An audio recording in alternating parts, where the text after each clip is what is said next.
know our land of enchantment is so unique, it is so special, but did you know it is now the place where an endangered species is being brought back from the brink of extinction? Yeah, so the largest native land reptile is now making a comeback in a very remote corner of our state. Our Ryan Laughlin shows us how in this heart of New Mexico.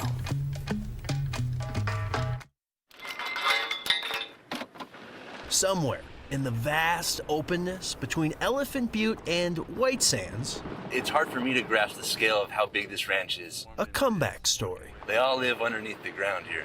is just beneath the surface. You're listening for the strongest beep.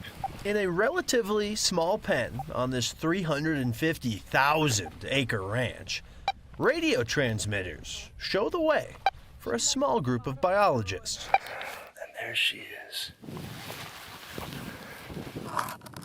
Yeah, and here you just be patient. Leading her species back is Gertie, she frequently gets labeled as the matriarch of the colony. Gertie. She is doing things that haven't been done in New Mexico in 10,000 years. We'd like to make sure that we don't lose species to extinction.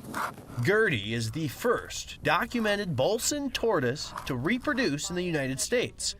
Back in the 70s, when her previous caretaker, Ariel Appleton, looked after her in Arizona. Gertie had that most important turnaround ingredient, momentum.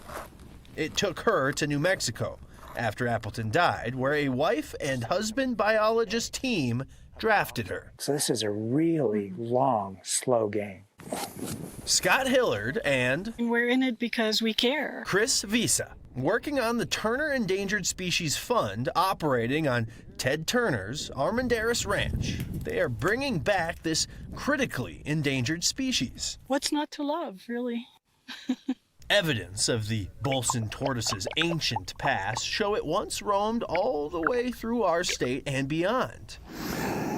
Today, its numbers dwindle in the wild, and only a small number live in Mexico. That is changing at a pace not typical of turtles. There's a lot of endangered species work that you wonder if it's really going to work. And this one, I see that it is. Gertie and Bolsons like her are somewhat of a mystery. Tortoises are known to live long lives, but because this species was discovered in the 1950s, biologists don't know their life expectancy. They don't know exactly how old Gertie is, but they do know she was laying eggs in the 70s and has been laying eggs ever since. I can see success where you have stable populations, and it'll probably happen in my lifetime. And that's rare. The tracks in the dirt indicate the relatively rapid success. They're really fast. What started as 30 tortoises in the New Mexican desert in 2006 has turned into more than 700 tortoises of varying ages. That's how they start out. These are about a week old. Returning a native species That would be awesome. to once again scurry and burrow across the land of enchantment. Everybody has a turtle story. This one, a comeback, thanks to 3 biologists showing the heart of New Mexico. I'm Ryan Laughlin, KOB4.